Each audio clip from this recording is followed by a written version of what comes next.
If I go to jail, it's gonna be for something. It's gonna be for something. I don't play no police game. I ain't really got no opinion on him, because, my opinion can send me to prison. Boosie, your boy don't know how to fight. Neither do that T.I. little yellow motherfucker. Long hair freak. Charleston White just can't seem to slow down these days. The man's been running his mouth all year long, calling folks out left, right, and center. But the moment he brought up Boosie and his son, everything got a whole lot more serious. We're talking life or death serious. Boosie didn't take that lightly one bit. He sent a clear warning to Charleston. Keep my family's name out your mouth or deal with the consequences. And trust me, that wasn't just talk. That was a real threat from a man who doesn't play games. Now the tension between Boosie and Charleston is boiling over. What started as one slick comment has turned into a full-blown war of words. Charleston's been catching heat and threats from every direction. But honestly, maybe that's exactly what he wanted. He thrives on chaos, and in this time, he might have taken things too far. Boosie, your boy don't know how to fight. Neither do that T.I. little yellow motherfucker. Long hair freak. That little don't know how to fight either. Look at them, y'all baby, this rapper baby. Let's rewind for a second and break down how this whole wild situation even started. Charleston's been beefing with all kinds of rappers and celebrities lately, especially the ones connected to Boosie Badazz and T.I. It all kicked off when Charleston started talking reckless about their kids, saying things that went way past disrespect. That's when everything took a nasty turn real quick. Now, if you've been wondering what even made Charleston go after them in the first place, here's the backstory. Boosie and a few others had just spoken out about Kanye West after one of his crazy controversies. And of course, Charleston couldn't resist jumping in to stir things up even more. He saw an opening, and he took it. When Kanye showed up at that Paris Fashion Week wearing a White Lives Matter sweatshirt, the internet exploded. Boosie lost it completely. He couldn't believe that Kanye, a man with that much influence in the black community, would pull a stunt like that. Boosie went straight to Twitter and let it all fly, no filter. He tweeted, "You can't keep using your platform against your own people like this. It's sad. And the black folks still supporting you are even sadder." Then he added another shot that really got people talking. After everything our race has been through, you put this mess on your back? You clearly don't care how many black lives have been lost and suffered at the hands of the white man. You said Bush doesn't like black people. Now look at you. That showed how deep Boosie's anger really ran. He felt betrayed, like Kanye had completely turned his back on his people. Whatever respect Boosie once had for Ye, it was gone just like that. But then came the twist. Charleston White jumped in, and this time he was defending Kanye.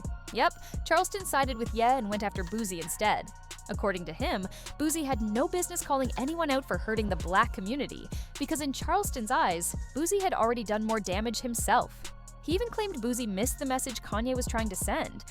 That it wasn't about hate, it was about saying all lives matter, both black and white. In one of his recent interviews, Charleston didn't hold back either. He spoke loud and clear, standing up for Ye and making sure the whole world heard exactly where he stood. He said he'll slap Kanye West. That's where he was wrong at home.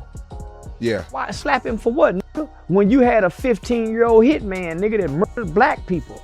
The little kid got life without parole. Why would he slap Kanye West, a man with biracial white children, embracing the concept and the notion that black and white lives matter? A lot of people actually ride with Charleston White and his so-called mission to fix the community and change the game.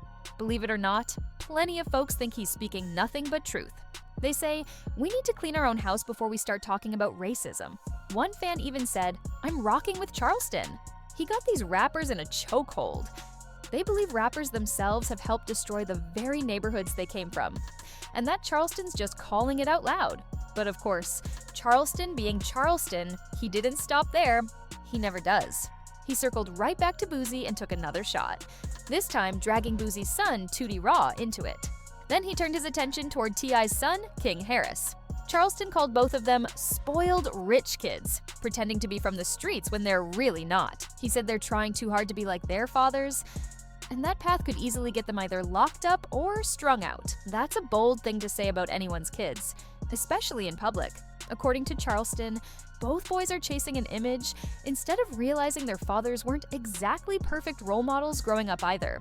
Naturally, those words struck a nerve. Boosie and T.I. weren't having it, and neither were their sons. Both Tootie Raw and King Harris clapped back hard, with King being the first one to fire shots online. Charleston White, you was a bitch, boy. Man, we was about to whoop your ass when you come back down here. I'm telling. I can see you had a soft upbringing. King fired back, saying Charleston didn't know what he was talking about, straight up calling him a snitch. That's right, King claimed Charleston's got a habit of running to the cops anytime he feels threatened. And guess what? He wasn't wrong about that either. Charleston actually went and reported King to the Atlanta Police Department, saying King had threatened him, even sent them the video as proof. From there, things just kept getting messier and louder with each passing day. But Charleston didn't just stop at calling the cops. Nah, he decided to take matters into his own hands. After King Harris said he was coming for him, Charleston clapped back with some serious heat of his own. T.I., listen, if your boy jump on me, y'all will bury that yellow motherfucker. I shoot him right in his goddamn throat. Look, I wish an 18, 19-year-old nigga would jump on me. Boy, I Trayvon Martin that little motherfucker. I swear to God. He warned King straight up, said if King ever pulled up on him, that would be the last mistake he ever made. That wasn't just chest thumping. That came off like a real threat. By now, Charleston's name was everywhere.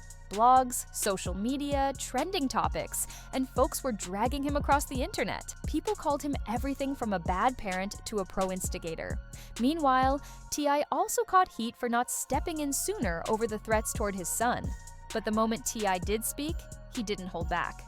"If I go to jail, it's gonna be for something," he said, making it clear he isn't playing no police games.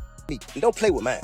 Leave my children out your motherfucking face, boy. If anyone thought T.I. would stay silent, they were dead wrong. He went straight at Charleston, warning him to back down while he still could. Because if this keeps going, things were about to get real messy, fast. And this wasn't just talk. T.I. made it clear he's got people ready to ride for him, even saying he's prepared to take the fall himself if it comes to that. That's just how deep things get when family is involved. And don't forget, Boosie's son got caught up in all this too, which meant Boosie was right there, standing strong with T.I. Just a few days later, Boosie gave Charleston a final warning in an interview. No sugarcoating. He said straight up, "Charleston White? He's done for me." I ain't really got no opinion on him, because,